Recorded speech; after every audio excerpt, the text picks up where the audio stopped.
अजामिल जो है जंगल के लिए भगवान का भजन करने के लिए चले जाते हैं।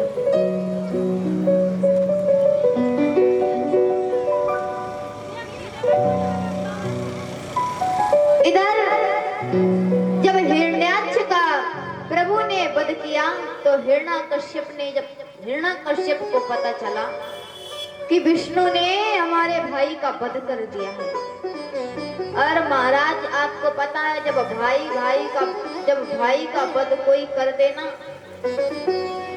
तो वो अवश्य ही दूसरा भाई उसका बदला लेने के लिए चाहेगा।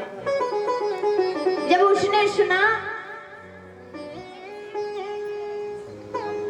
कि भाई का मरते सुनते ही भाई का मरना सुनते ही भाई का लोहू उबल पड़ा।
इसने सोचा विष्णु है और विष्णु से युद्ध और लड़ाई करके जीत नहीं पा सकते, उसके लिए कुछ और ही उपाय करना पड़ेगा। महाराज ये जानता था तो इसने क्या किया, ये तपस्या करने के लिए चला गया। महाराज जब ये तपस्या करने के लिए चला गया, इधर इसकी पत्नी जो है कयाधु गर्भवती है। इसने कहा कि वरदान में सिर्फ एक ही बात मांगेंगे कि हम अजर अमर हो जाएं और कोई भी संसार में हमारा वध न कर पाएगा। मैया कयाधु जो है वो गर्भवती है। इंद्र को पता चला कि हिरण्याकश्यप जो है वो तपस्या करने के लिए चला गया और उसने मौका पाते ही उसी समय इसने क्या किया, माता कयाधु का हरण कर लिया। जब कयाधु का हरण कर लिया और मारना चाहता था, जैसे ही तलवार उठाई महाराज वहीं पर देव ऋषि नारद जी आ गए। नारद जी कहने लगे क्यों इतने बड़े शूरवीर होकर के और अबलाओं पे हाथ उठाते हो, आपको शर्म नहीं आती है? महाराज देवराज देव कहने लगे क्योंकि हिरण्याकश्यप इतना अत्याचार करता है, अगर इसका पुत्र हो गया तो उसका दूना बल बढ़ जाएगा, इसलिए इसको ही समाप्त कर देते हैं। जब जी नहीं रहेगी तो पुत्र कहां से होगा? लेकिन नारद जी समझाते हैं और क्या बोले हैं कि रानी के इसी गर्भ में से,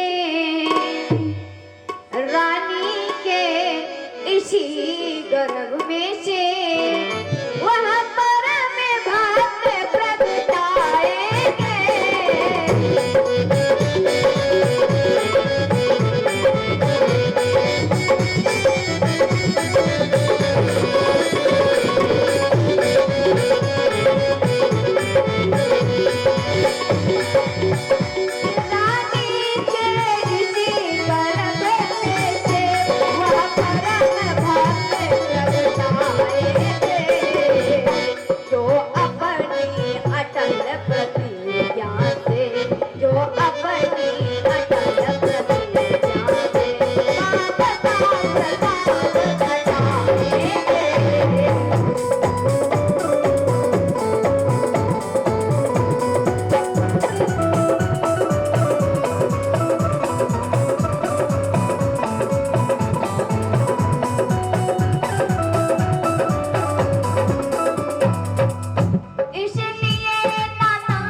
कहने लगी आप जैसी देवराज